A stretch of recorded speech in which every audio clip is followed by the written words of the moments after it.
Thank you for inviting me today. This is a smaller part of my manuscript, which sort of talks about the current discourse on identities of Muslim sexuality and the production of identities in the war on terror in America and Europe and in the East. So this is a little bit of a synopsis. So the paper sort of gives you like a taste about what the manuscript is about. It should be coming later in the year. So hopefully you'll be interested, and I look forward to a discussion after that. So I'm going to start now. So the image of a veiled woman's caption, Face of Islam, appears in juxtaposition to the photos of the crumbling Twin Towers of the World Trade Center, featured in the New York Times Photo Essay of the year 2001. These often repeated media images link the oppression of Muslim women to terrorist violence. They also point to the gender politics in the war on terror and the ways gender has been manipulated to reinforce a clash of civilizations of the Islam versus the West.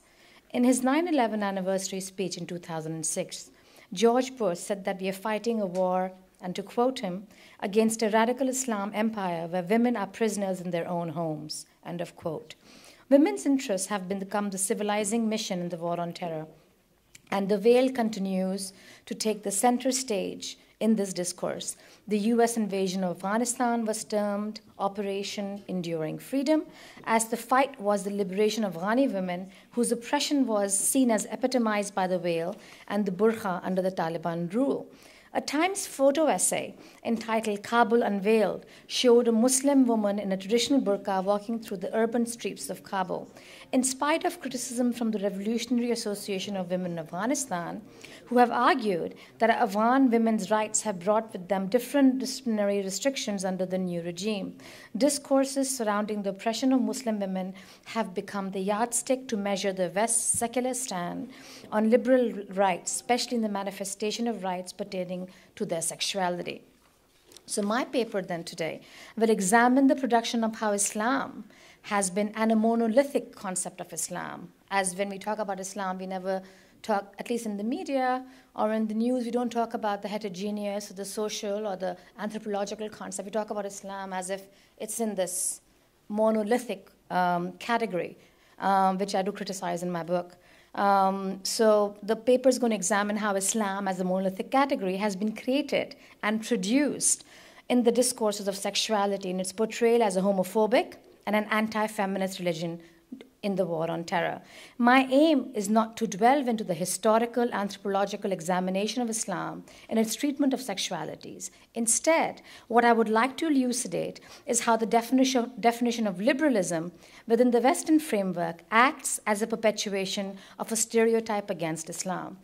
There will be two sections. In the section titled Islamophobia and the Liberal State, and then section 2, which is titled Disciplining Sexualities, I will elucidate how women and gay Muslims are the latest symbol of the so-called liberal West identity. They are the ideological token victims who must be liberated from their barbaric, backward societies by means that include political and military violence. In this, Muslim gays are joining Muslim women, whose liberation as post-colonial feminists have long argued, has traditionally provided the justification for imperialism. I will go on in my conclusion to a discussion of bodies as a site of materialization of power and resistance as it relates to Irigaray, Luce Irigaray's notion of ethics of the erotic. So part 1, Islamophobia and the liberal state. Global freedom, as defined in the context of the war on terror, as I said earlier, has become defined as sexual freedom. Women's bodies in particular have become the site of a symbolic confrontation between a re-essentialized understanding of religious and cultural differences, and these two have been conflated. Religion is used as a culture is used as a religion. Very erroneous, but it has happened in the current discourses. And the force of state power, whether in their civil, republican, liberal, democratic, or multicultural form. Recent rhetoric in the US and Europe surrounding notions of patriotism, liberalism, secularism, and freedom have been couched within this discourse of sexual rights, whether it's the right to manifest your sexual identity or taking off the veil and asserting one's right as a woman to bear one's arm.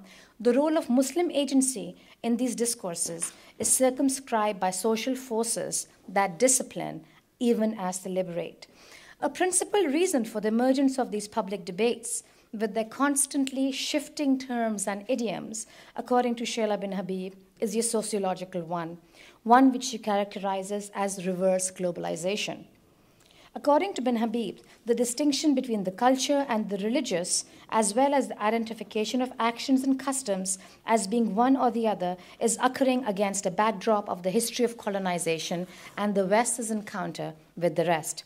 Whereas at one time it was the historical experience of Western colonization in facing its cultural and religious others that forced European political thought to clarify and solidify the line between religious and cultural, today it is the mass migration from Africa, Asia, and the Middle East to the shores of resource-rich liberal democracies, the EU, USA, Canada, and Australia, that is leading to the reframing of the distinction between the cultural, the religious, and the political, and sometimes, unfortunately, all of them being conflated into one category.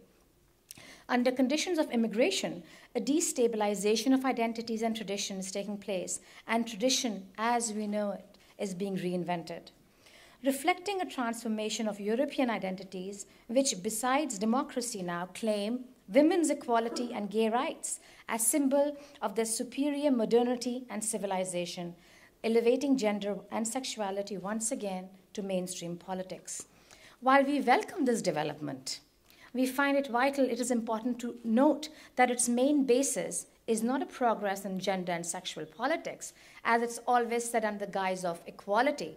In fact, as we've seen throughout the discourses, is a regression in the representation of racial and sexual politics.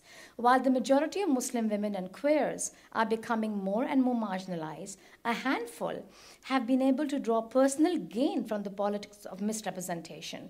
And by now, I'm quoting Ayan Hirsi, Irshad Manji, and other sort of voices who have taken on the voice of Islam and queer and the rights of the women in the West. In colonizing, tokenizing fashion, individuals are then invited to support the hegemonic agenda with hyper-assimilationist arguments. At first sight, this appears to be a welcome recognition of a varied minority agency. Individual Muslim and gays are described as having emancipated or liberated themselves from the repressive culture by embracing the gender progressive culture of the liberated West. Not only do they therefore conform the exceptionality of the West, they also emerge as exceptions to the rule that most women and gays from this culture are in fact repressed. This confirms then, using Carl Schmitt's theory of exceptionalism, rather than contest the view that Islam is the most sexist and homophobic culture of it all. It also constructs Europe or the West as a safe haven for Muslim women and gays, which includes them, protects them from the violence of their communities, and gives them opportunities to make their voices heard. That's my problem with liberal discourses in the West. So part 2 of the paper talks about disciplining sexualities. Whether it's a struggle for nationhood or cultural identity, how a Muslim woman generates her life, how she lives, what she reads, how she's educated is secondary. What she does with her body is now the most crucial of all the debates. An example of such a debate within the gamut of civil rights was the ruling by Skarskozy to impose a fine of €185 on women who wore the full-length niqab, pushing forward a controversial ban despite signs of tension between France's Muslim and the Christian traditional majority. Skarskozy at that time argued that his government was forwarding the legislation to Parliament because it has a moral responsibility, and these are the words that are being used all the time, to uphold the traditional European values in the face of an increasingly visible Muslim population, estimated at more than 5 million, the largest in Western Europe. He called the move just, and the law was not intended to stigmatize Muslims. Currently, there are fewer than 2,000 Muslim women in a country of 64 million inhabitants. France is one of the several Western European countries which has sought to forbid the full-length veil called the niqab. Belgium's Chamber of Representatives approves a nationwide ban. The Swiss government, among several others, has voted to impose the ban as well. And the move in Netherlands to require Muslim immigrants to watch a film showing two Dutch men kissing in a sexual embrace in preparation for their immigration exams demonstrate that their value system is in keeping with the Dutch society's liberal values. Consequently, the objections to such examples of international solidarity as the value, that's what it's done under the guise of, according to Joseph Massad, includes a struggle against the victim under the pretext that the victims are unable to identify and defend themselves and need a liberal voice of authority and subject to speak for them. In February 2004, the French legislatures overwhelmingly approved a ban banning conspicuous signs of religion in public schools. Also, although Jewish yarmulkes and excessively large crucifixes are also mentioned, it clearly targeted the hijab. This ban was a culmination of a long and intense debate, including a 5-month investigation by the nonpartisan Stasi Commission appointed by Chirac in July 2003. The law went into effect in 2004. In the first year, only 48 girls and 3 Sikh boys were expelled, but the debate has rocked the nation and has caused tremors around the world. At the core of this culture lies an apparent near consensus around a resuscitated national identity and model for humanity. That of La France, la cité est républicaine, the universal secular republic of France. This model has replaced the 1989 resolution issued by the French State Council, who stated unless worn deliberately to offend others, Islamic headscarves did not violate any secularism. The affair of the heart eventually came to stand for all dilemmas of French national identity in the age of globalization and multiculturalism. How to retain French tradition of laïcité, republican equality, and democratic citizenship in view of France's interrogation into the European Union on the one hand, and the pressure of integration generated through the presence of second and third generation immigrants from Muslim countries on French soil on the other hand. The hijab, often little more than a piece of cloth, but sometimes encompassing a full-length veil, has become the measuring stick that the West uses to determine the degree of modernity and potential pluralism in Islamic countries. Those who favor the ban put 4 arguments. First, the veil shows a refusal by Muslim women to integrate into society in the broader sense. Second, such clothing is testimony to women's oppression. Third, display of this religious symbol is an affront to secular societies, the operative word secular. Fourth, in settings such as schoolrooms and courthouses, wearing of Muslim veils can be intimidating to pupil or jurists. The fourth reason aside, there is another factor fueling Muslim outrage over the current ban on the veil that touches at the East-West schism, that the West is defining the rights of its Muslim citizens based on its notion of liberal secularism and modernity. Could the effect of a schoolgirl wearing a veil be so powerful that others will follow in her footsteps, giving momentum to an Islamic revival that is already making the staunch secular French feel uncomfortable? Sheila bin Habib goes on to emphasize that the split in the women's movement in France in their assessment of the ban against wearing of the hijab, while the members of the organizations Ni Putis Ni Soumis celebrated the ban, organizations such as the Parent Teacher Federation, SOS Recim, Une École pour tous et tous argue that the girls' human rights to freedom of religion, to educate, to freedom from discrimination were violated. Outside observers, including the Human Rights Watch, the Islamic Human Rights Commission, and the US Beit Karama Muslim Women's Organization agreed. Similarly, the German public courts have also dealt with a similar challenge to that of the French in the headscarf debate. In discussing the German scarf affair, Sheila bin Habib has a really interesting discussion of the case of Farishta Ludin, an elementary school teacher in Baden-Württemberg. Farishta Ludin, of Afghani origin and a German citizen who wanted to teach her classes with her head covered. The school denied her request. Case went to the German Supreme Court, and the ruling was wearing a headscarf in the context presented to the court expresses that the claimant belonged to the Muslim community of faith. In accordance with Article 33, Paragraph 2 of the Basic Law, that to describe such behavior as lack of qualification for the position of the teacher in elementary school clash with the rights of the claimants to equal access to all public offices, and also clash with her rights to freedom of conscience as protected by Article 4, Paragraph 1 and 2 of the Basic Law, without providing the required lawful reasons to do so. While acknowledging the fundamental right of Miss Farishta Ludin, the court nevertheless ruled against the claimant and transferred the final say on the matter to democratic legislation. In the German case, the ban applies only to teachers as they are civil servants, whereas the students are protected by religious liberty rights under Article 4 and 2 of the German Basic Law. Bin Habib goes on to say, by not leaving the matter in the exclusive jurisdiction of the school authorities, and by stressing the necessity for the state to maintain religious and worldwide neutrality, the court signaled to democratic lawmakers the importance of respecting legitimate pluralism of worldwide views in a liberal democracy. Still, the court did not see itself justified in positing intervening to shield such pluralism, but considered this to be a jurisdiction of the lander. The real worry of the court was the more substantive one, rather than the procedural one, as to whether a woman who wears an object representing her as belonging to the tradition of a community origin could carry out the duties of German state.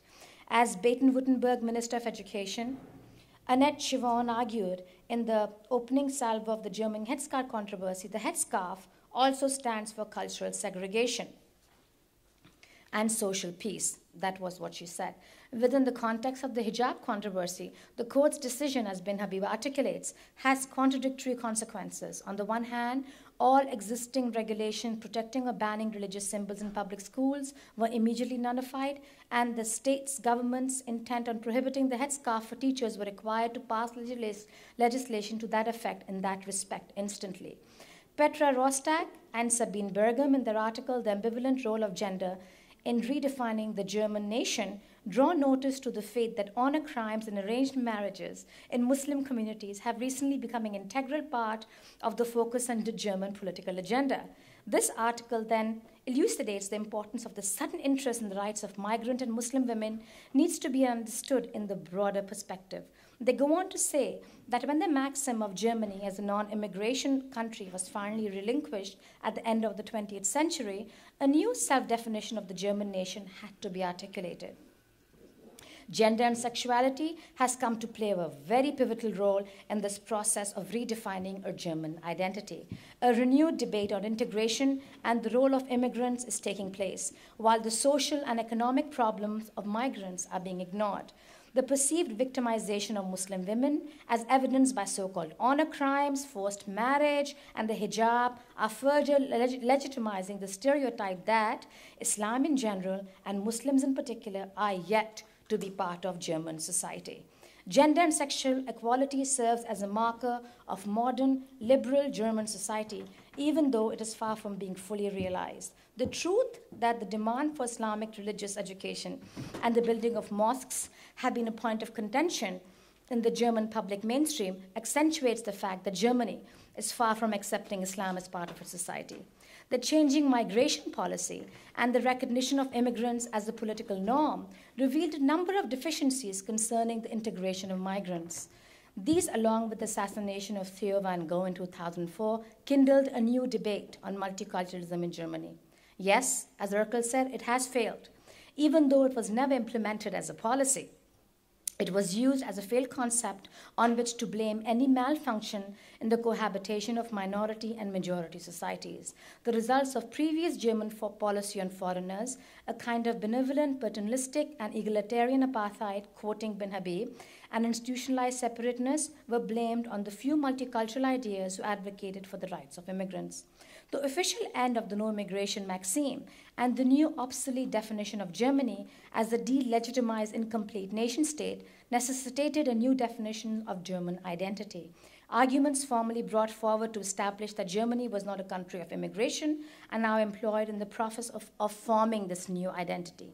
The majority society seems to find the Oriental and patriarchal other essential for its own self-definition, using it to preserve the fiction of a national homogeneity, constructing cultural differences between the Christian Occidental us and the Muslim other. A difference seen as manifesting itself both in the alien religion of Islam and in the field of gender relations. Central to the debates on migrants and their religion into the German society is the societal position of Muslim women. The current representation of Muslim women in the public discourse is that of the victim. And when they are, it's an exception to the rule. This then becomes the screen through which the Christian European women and societies distinguish as progressive and emancipated. The anti-headscarves always been one indication of the us and the Muslim as other divide. Following the Federal Constitutional Court ruling in September of 2003, the main argument put forth for banning the headscarf and no other religious symbol is that it is a political symbol for oppression of women in Islam. Through this, teachers are prohibited from wearing headscarves or any outward religious display that expresses adherence to a specific religion ideology. Yet, the laws include an exception clause for the display of Christian Occidental values and tradition. The hijab has created strange alliances because it enables various public groups to instrumentalize gender against the civic recognition of Muslims. It is depicted as a symbol of oppression or a symbol of neo-Muslims to emancipate themselves from the parent and participate in German society. Feminists such as Alice Schwarzer, Nekla Kellick, Syrian artists, and other German authors, and others, these sort of authors who speak for the voice of Muslims with Turkish background, cite the order to veil the female body or hair as evidence of the incompatibility of Islam with German values. Baden-Württemberg anti-headscarf legislation, which was contained in 3 new sentences introduced in paragraph 38 of the state's educational law, is blatant in its discrimination against treatment of Islam. To quote those 3 sentences, the representation of Christian and Occidental values and tradition correspond to the educational mandate of the regional constitution and does not contradict the behavior required according to sentence 1, end quote. Sentence 1 in turn states that, and this is the sentence 1, teachers are allowed to give external statement of a political, religious, or ideological nature that could endanger or disturb neutrality towards people and parent. By turning over to the legislatures the regulation of the wearing of the headscarves via statute, it failed to protect a fundamental human right and furthermore gave the green light to a series of highly discriminatory legislation singling out Islam in particular. In both countries, France and Germany, the headscarf is not simply a religious item of clothing expressing a subjective choice, but has now been interpreted as a political symbol threat requiring state regulation. In this process of confrontation and negotiation between state power and Muslims, with the headscarf, the meaning of the symbol itself is undergoing changes for all the actors involved. No longer expressions of Muslim humility, but now symbols of an embedded identity and a sign of public defiance. The role of ethics is required to rethink these issues within democratic space. Then the other issue that I talk about is the notion of gay and lesbian and how that sort of image is perpetuating Islamophobia. The central figures in this process is the article of Peter Hatchell, who has successfully claimed the role of liberator and expert about Muslim gays and lesbian, highlighting the problem of a single issue of political representation which equates gays with whites and ethnic minority with heterosexual. And what he's done to do is, and his sort of organization called Outrage shows that the problem of Islamophobia is a problem of gay rights. And in spite of sort of LGBT, queer, and Muslim gays who have said that they are not being discriminated, he goes on to use them as tokens of how Islam is another way, very intolerant of this. So in the lack of time, what I'm going to sort of end up doing is, there's a third part that I don't really go into. After I talk about the sexuality of LGBT issues and identities as another way to sort of implement Islamophobia, I go into Luce Irigaray's, the book goes into Irigaray, who's a French phenomenologist, and talks about how, as opposed to using sort of liberal discourse in the West or Eastern discourse of fundamentalism, because these are both discourses which are coming out of the same structural paradigms. What we need to be looking at is looking at a third space in which we don't talk about us and other, and liberal versus non-liberal, fundamentalist versus progressive. We have a third space in which we actually can hear, or at least try to create conditions in which the Muslim woman or the Muslim gay or the Muslim sexuality can emerge from their own space. It's a very embodied space, as opposed to not being able to give him or her a voice right now. And I'm going to stop now. So. Thank you.